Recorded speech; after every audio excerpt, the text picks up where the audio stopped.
আসসালামু আলাইকুম। এইমাত্র পাওয়া বাংলাদেশের ভয়াবহ ঘূর্ণিঝড় এবং বজ্রবৃষ্টির আপডেটে আপনাদের স্বাগতম। আজ 15 জুন সোমবার বাংলাদেশের যে সকল জেলাগুলোতে বজ্রবৃষ্টির সম্ভাবনা রয়েছে সেই সকল জেলাগুলোর আপডেট নিউজ নিয়ে আজকের আমাদের এই ভিডিও। তো চলুন বন্ধুরা ভিডিওটি শুরু করা যাক।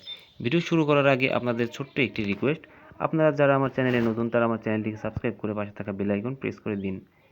ভিডিও শুরুতে আমরা দেখতে পাচ্ছি বঙ্গোপসাগর উত্তাল এবং বঙ্গোপসাগর লঘুচাপের সৃষ্টির কারণে বাংলাদেশের বিভিন্ন জেলাতে মেঘালয়ের সৃষ্টি হয়েছে এবং যে সকল জেলাগুলোতে মেঘের সৃষ্টি হয়েছে সেই সকল জেলাগুলো হলো টেকনাফ, মহেশখালী, চট্টগ্রাম, বরিশাল, খুলনা, কুমিল্লা, ঢাকা, মাদারীপুর, রাজশাহী, ময়মনসিংহ, সিলেট, কালিয়া এবং রংপুর। এই সকল জেলাগুলোতে অস্থায়ীভাবে দমকা ঝড় হয় এবং বিদ্যুৎ চমকানো সহ বজ্র বৃষ্টির সম্ভাবনা রয়েছে এবং দেশের কোথাও কোথাও হালকা থেকে ভারী বৃষ্টির সম্ভাবনা রয়েছে। সেই সাথে দেশের তাপমাত্রা অপরিবর্তিত থাকতে পারে এবং রাতের তাপমাত্রা কিছুটা কমতে পারে।